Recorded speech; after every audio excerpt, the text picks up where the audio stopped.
yang tentu saja kita kepengen doa itu dijawab, permohonan kita itu dikabulkan oleh Allah Subhanahu wa Ta'ala. Tetapi untuk mendapatkan kabul, untuk mendapatkan ijabah doa tersebut, ternyata ada adabnya, ada syaratnya, ada waktu-waktu yang diijabah, bahkan ada tempat yang mustajabah. Oleh karenanya, di sini dipelajari, diambil dari kitab Mukhtasar min Kitab Bahbil Anwaril Ulum, diringkas dari kitab Bahbil Anwar yang dikarang oleh Al-Umar. Di sana dikatakan amma ada doa, adapun ada doa tersebut bagian taharatul batini wal zahiri. Yang paling utama adalah bersihkan dulu secara batin kita dan bersihkan juga lahiriah kita. Jadi bersih lahir batin. Bersih secara batinnya itu adalah bersih yang hati kita. Hati kita ketika kita berdoa benar-benar harus ikhlas, karena pada hakikatnya doa itu adalah ibadah. Jadi ketika kita berdoa itu bukan hanya sekedar memohon kepada Allah, tetapi di dalam ketika kita berdoa itu adalah ibadah, dan setiap ibadah maka akan mendapatkan pahala dari Allah Subhanahu wa Ta'ala. Jadi jangan dianggap doa itu cuma permohonan aja, kalau lagi perlu kita minta, kita berdoa, kalau nggak perlu enggak. Doa itu kapan saja kita panjatkan, karena pada hakikatnya doa itu adalah ibadah. Jadi bukan hanya dikabulkan doanya, bukan hanya dijawab doanya, tetapi mendapatkan pahala juga dari Allah Subhanahu wa Ta'ala ketika kita berdoa. Maka karena doa ini adalah ibadah, maka salah satu syaratnya adalah harus taharatul batin, yaitu harus bersih, harus suci dulu batin kita, harus suci dulu hati kita. Yang pertama ikhlas. Jadi ada keikhlasan ketika kita berdoa, sehingga berdoa itu kita tidak terpaksa. Jadi ketika kita berdoa harus penuh dengan keikhlasan. Sementara ikhlas itu adalah syarat untuk mendapatkan pahala dari ibadah yang kita kerjakan. Dan yang kedua harus optimis. Jadi di batin kita ini harus optimis. Optimis itu punya rasa semangat untuk melaksanakan doa, untuk berdoa kepada Allah Subhanahu wa Ta'ala, dan juga harus punya baik sangka kepada Allah Subhanahu wa Ta'ala. Karena dalam hadis qudsi baginda Nabi sallallahu alaihi wasallam bersabda, "Tasbihna Allah Subhanahu wa Ta'ala, ana inda dzanni abdi." Saya itu tergantung dari prasangka hamba. Jadi kalau kita berdoa kepada Allah Subhanahu wa Ta'ala punya prasangka buruk kepada Allah, jangan-jangan doa saya enggak diterima, jangan-jangan doa saya enggak dikabul. Ya pasti enggak dikabul, karena doanya itu sudah punya prasangka buruk kepada Allah Subhanahu wa Ta'ala. Jadi optimisnya bagaimana? Optimisnya kita harus berdoa kepada Allah Subhanahu wa Ta'ala, punya prasangka baik kepada Allah Subhanahu wa Ta'ala, dan optimis akan diterima doa-doa kita. Itu di hati ya. Jadi bersih hati itu adalah ikhlas, kemudian optimis dan baik sangka.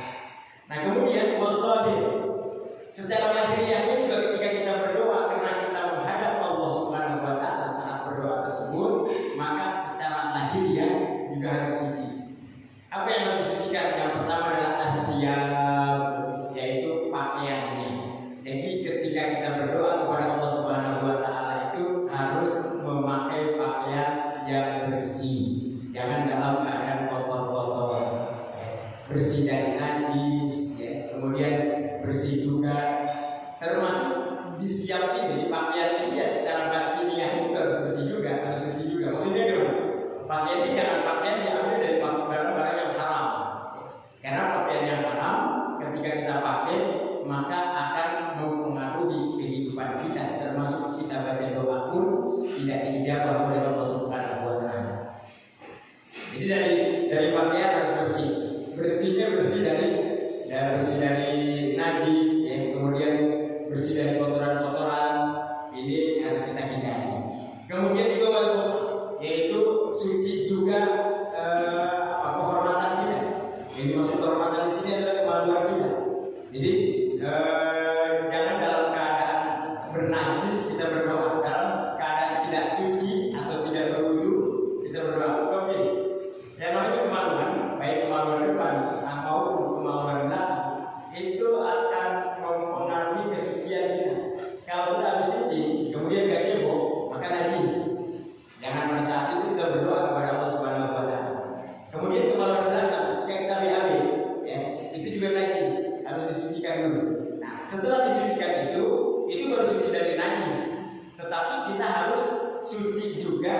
dari hadas.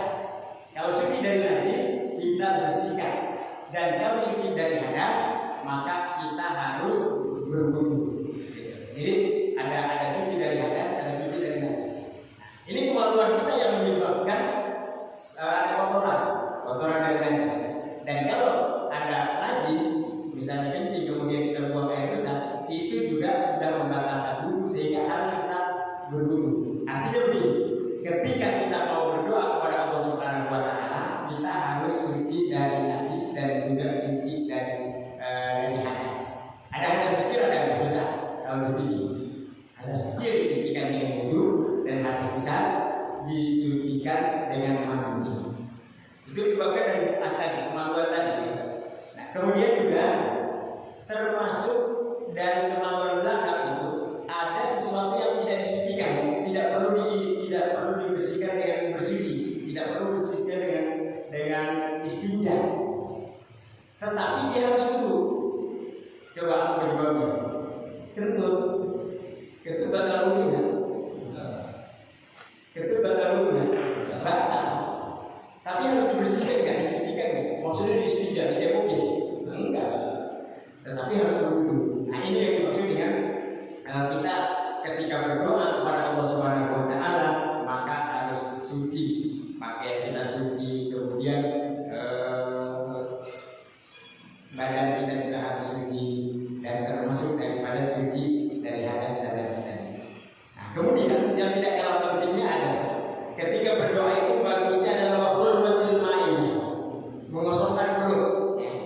Jadi orang yang sering mengosongkan perut ini adalah orang yang lebih diijabah oleh Allah Subhanahu wa taala. Maksudnya apa?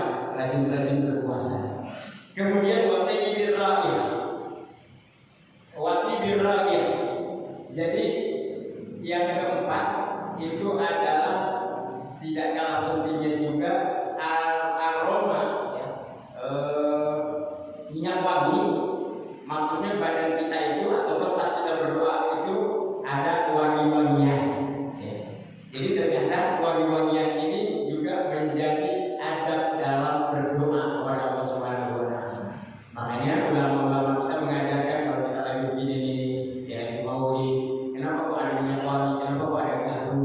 Karena memang gahru itu adalah wangi-wangian yang sangat dicintai oleh Nabi Sallallahu Alaihi Wasallam. Jadi ada tiga aroma, yang sangat dicintai oleh Allah Subhanahu wa taala dari Arab itu.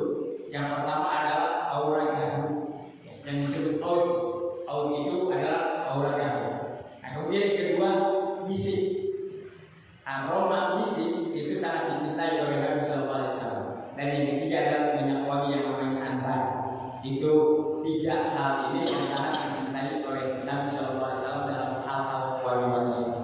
Makanya kalau ulama-ulama kita mengajarkan dulu kalau ada peringatan maulid ketika asraka atau dari sebelum asraka itu dari bakaran gahru, itu jangan dianggap bid'ah. Kadang-kadang kita bid'ah dulu bawaannya.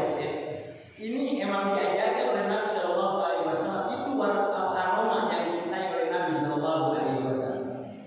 Jadi kalau kita lihat itu gaya-gaya para habaib, gaya-gaya ulama-ulama kita yang kalau acara maulid atau acara pengajian bakaran gahru, itu emang aroma yang sangat dicintai oleh Nabi Sallallahu Alaihi Wasallam. Dan ketika kita berdoa ada wangi-wangian itu merupakan adab agar kita mendapatkan kabul dan mendapatkan ijabah doa yang kita panjatkan kepada Allah Subhanahu wa taala.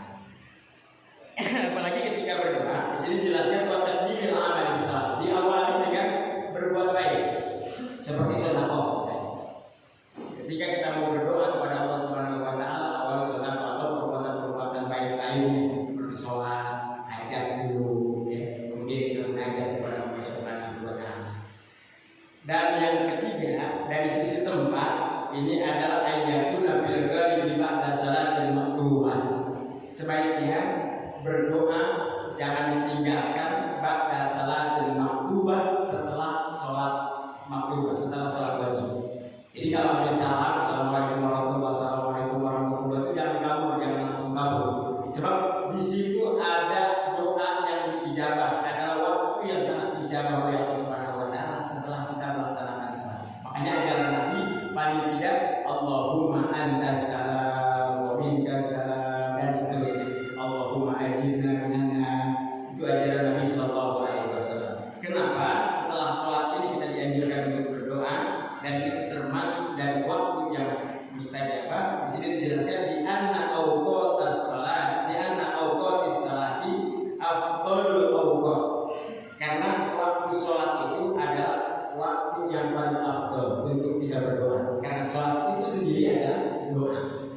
Jadi sepanjang kita sholat itu kita sepanjang itu juga kita sedang berdoa kepada Allah Subhanahu Wa Taala.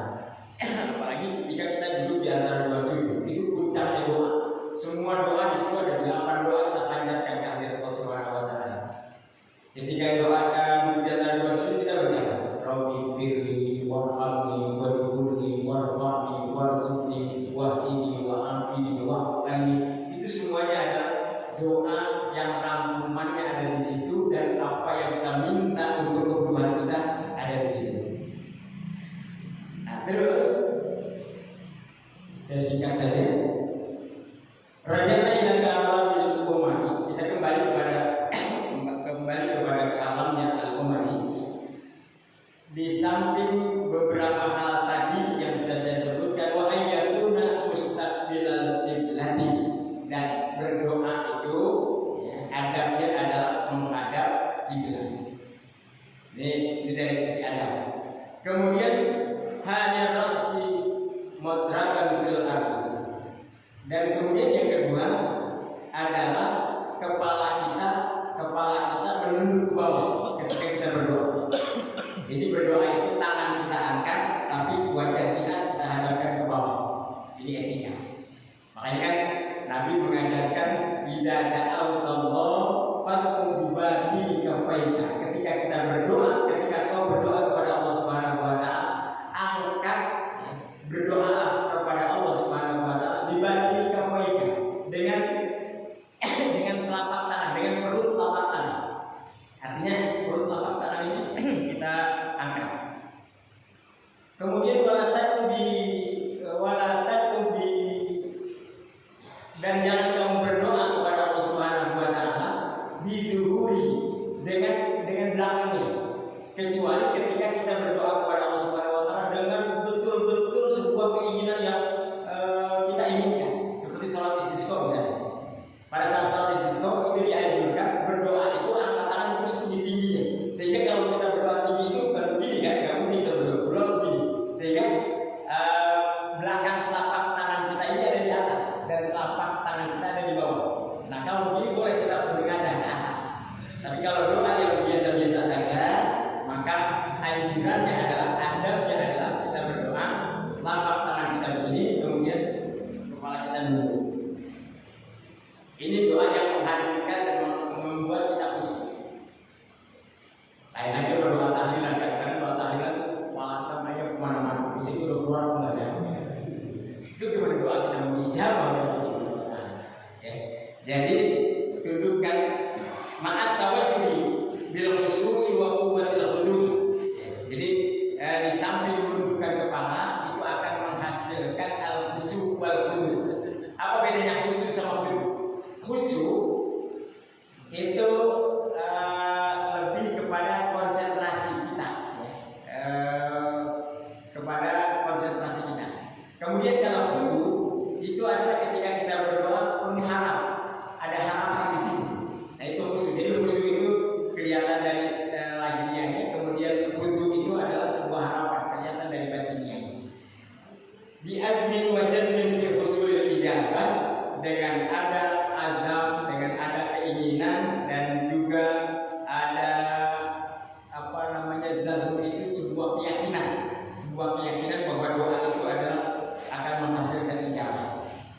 Jadi itu etika berdoa. Dan di samping itu juga kita tidak boleh berdoa itu mengucapkan hal-hal yang memang meragukan. Ya Allah, kalau kamu kabulkan aja, kalau enggak usah juga apa-apa, ya Allah, ini jangan doa seperti ini. Kemudian di samping itu doa juga wa yakuna doa ma'ar-raghbah wa rahbah. Doa itu juga diiringi dengan ar-raghbah wa rahbah. Raghbah itu artinya adalah sebuah harapan, sebuah keinginan. Kemudian ar-raghbah itu artinya adalah rasa cemas, gitu ya. Ingin mendapatkan ar-raja' billah, ingin mendapatkan ar-raja', yaitu harapan yang diberikan oleh Allah Subhanahu Wa Taala. Ini ada dalam Al-Quran, wa yad'unana raghaban wa rahaban. Dan kami berdoa kepada Allah Subhanahu, dan mereka berdoa kepada Allah Subhanahu Wa Taala, kepada kami kata Allah, raghaban wa rahaban.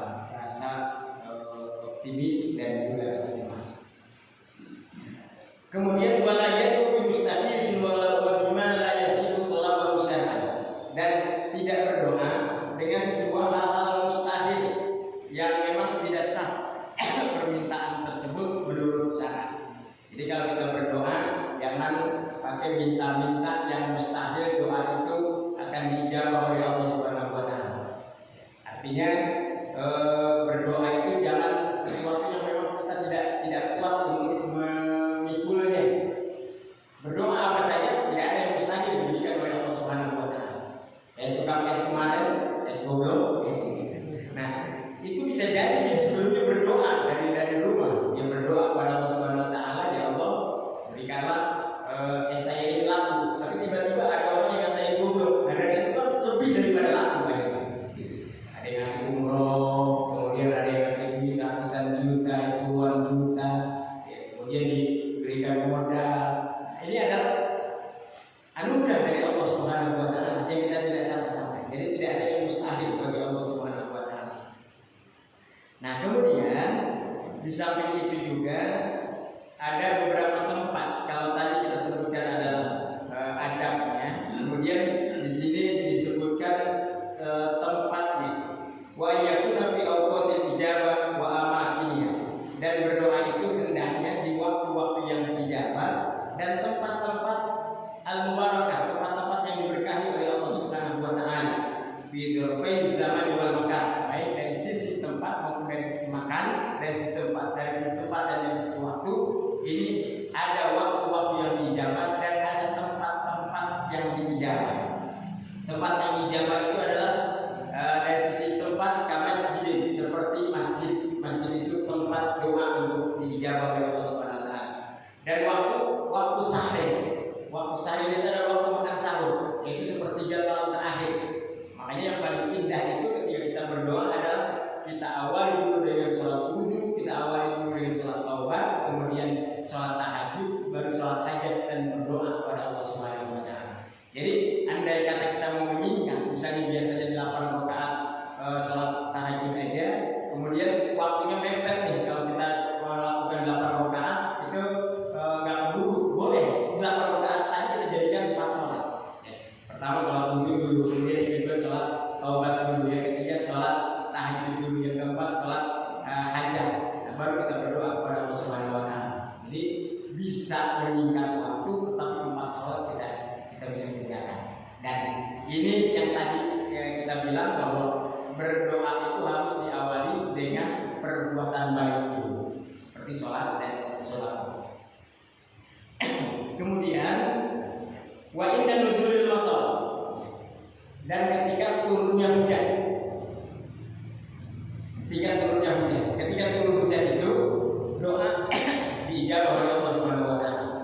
Seperti tadi kita mau jalan sholat subuh itu kan hujannya. Nah, saya sampai WA sama Ustaz Taufan, WA juga sama yang ini, cuma kayaknya sampai sekarang belum dibaca dulu ya. Saya bilang saya nggak sholat berjamaah di Al-Ikhwan, saya sholat berjamaah di rumah aja sama anak-anak. Nah, terus itu waktu hujan. Kalau kita berdoa kepada Allah Subhanahu wa taala, itu akan dijabah. Indah nuzulil matar. Walailatul Jumat, malam Jumat, wa yaumiha, dan hari Jumat. Di hari Jumat itu dan termasuk malam Jumat itu adalah waktu-waktu yang dijabah oleh Allah Subhanahu wa taala ketika kita berdoa. Makanya kata Imam Al-Ghazali rahimahullah taala wa arda, fa'lam anna al-jumu'ata idun min a'yadil mu'minin wa huwa yaumun syarifun khassa Allah taala li hadhihi ummah. Hari Jumat itu ketahuilah bahwa Jumat itulah hari raya. Hari raya bagi orang-orang yang beriman. Dan di situ ada tempat-tempat fihi, ada tempat-tempat yang dijabah. Apalagi kalau Jumatnya itu Jumat hari Jumat asar hari Jumat, itu adalah waktu yang sangat dijabah oleh Allah Subhanahu wa taala. Kemudian juga bainal khutbatain, wasaatul Jumat bainal khutbatain, dan pada hari Jumat ketika di antara dua khutbah, imam duduk, khutbah duduk membaca bacaan, kemudian makmumnya membaca doa. Ya, di situ waktu yang sangat dijabah.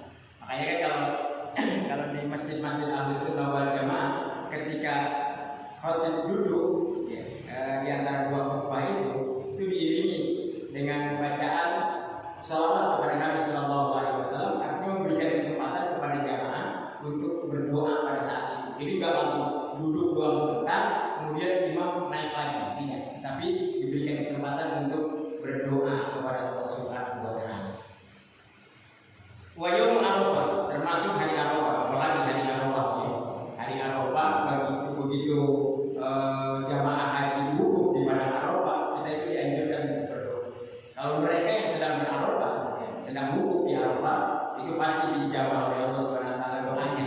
Bahkan ada dalam hadis orang yang tidak percaya pada saat itu doa yang dijawab oleh Allah Subhanahu wa taala, saat itu dia sedang menggunakan kepada Allah Subhanahu wa taala. Karena yakin doa di yaumul Arafah itu adalah doa yang paling mustajab, doa yang paling diterima oleh Allah Subhanahu wa taala. Termasuk sahur Ramadan, di bulan Ramadan. Wa sujud dan pada sujud. Apalagi sujudnya sujud terakhir. Sujud terakhir itu saat dianjurkan untuk baca doa. Ada 3 yang diajarkan oleh Nabi Shallallahu Alaihi Wasallam ketika kita sujud terakhir, itu doa Allahumma inni as'aluka husnal khatimah, Allahumma inni as'aluka taubatan qabla al-maut, Allahumma ya muqallibal qulub tsabbit qalbi ala dinik. Itu dianjurkan oleh Nabi Shallallahu Alaihi Wasallam ketika sujud terakhir kita baca itu doa. Doanya apa? Yang pertama minta agar mati dalam keadaan husnul khatimah. Kemudian yang kedua minta agar dikabulkan atau diampuni dosa-dosa kita, diterima tobat-tobat kita. Dan yang ketiga adalah agar hati kita ini yang dibolak-balik oleh Allah Subhanahu wa taala, tapi tetapkan agar berada dalam ajaran agama Allah Subhanahu wa taala. Kemudian ba'da tilawah. Ba'da tilawah di sini adalah setelah membaca, maksudnya adalah membaca Al-Qur'an. Habis baca Quran, kita itu berdoa. Paling tidak kita baca Allahumma arhamna bil Qur'an waj'alhu lana imaman wa nuran wa qina rahmah. Allahumma zakkirna min ma nasina wa alimna min ma nasina. Kalau rame-rame kita sendiri, kita baca Allahumma hamni bil Qur'an dan seterusnya. Apalagi indah khatmil Qur'an khususan minal qari, bagi orang yang menghatamkan Al-Qur'an, khususnya buat qari, khususnya buat yang membaca Al-Qur'an tersebut. Wa inna syurbi ma'i Zamzam, ketika minum air Zamzam juga dianjurkan untuk membaca doa. Ada 3 itu doa. Allahumma inni as'aluka ilman nafi'an wa rizqan wasi'an wa shifaa'an min kulli daa. Ketika kita baca doa tersebut, semua aspek kehidupan waktu minum air Zamzam itu akan dianugerahkan oleh Allah Subhanahu wa taala. Ya, Allahumma inni as'aluka ilman nafi'an. Yang pertama adalah minta ilmu yang bermanfaat. Sebab kehidupan ini untuk mencapai derajat yang tinggi harus dengan ilmu, ya. Dan ilmu yang bermanfaat. Maka kehidupan yang bermanfaat, kehidupan yang akan mendapatkan derajat dari Allah Subhanahu wa taala itu adalah orang yang berilmu. Ya, fa illal ladina amanu minkum wal ladina utul ilma darajat. Ketika kita minum air Zamzam, minta ilmu yang bermanfaat. Kemudian rizqan wasi'an, rezeki yang luas. Rezeki, karena kehidupan ini tanpa ada rezeki, maka kehidupan ini akan hampa. Biar ilmunya tinggi, tapi kalau duit nggak punya, ya sengsara juga. Oh iya sih, makanya sehat. Kemudian yang ketiga adalah ilman nafi'an wa rizqan wasi'an wa shifaa'an min kulli daa. Terhindar dari penyakit. Sekarang ilmu ada, kemudian duitnya banyak, tapi penyakitan, ini juga hidup akan sengsara juga. Makanya di dalam minum air Zamzam itu 3-tiganya itu aspek kehidupan. Kehidupan yang pertama adalah ilmu, yang kedua ekonomi, dan yang ketiga adalah kesehatan. Dan yang terakhir, sebetulnya masih banyak banget ini. Saya singkat saja. Yang tidak kalah pentingnya juga seperti tempat-tempat yang di Arafah, kemudian di Hajar Aswad, Mu'tazam, Maqam Ibrahim, Masjid Ismail, itu udah tahu lah tempat-tempat yang mustajab. Tetapi di sini juga ada dijelaskan wa inna quburul anbiya wal awliya sima inda qauli Nabi Muhammad sallallahu alaihi wasallam. Dan doa tempat yang dijawab oleh Allah Subhanahu wa taala itu adalah ketika kita berdoa di sekitar atau di berada di makam Nabi sallallahu alaihi wasallam, lebih-lebih maksudnya di kubur para anbiya, para nabi-nabi, terutama Nabi Muhammad sallallahu alaihi wasallam. Dan di sini juga disebutkan wal awliya dan para wali. Makanya kalau ada orang ziarah kemudian di situ berdoa, di sini ada dalilnya. Ternyata tempat-tempat awliya itu adalah kubur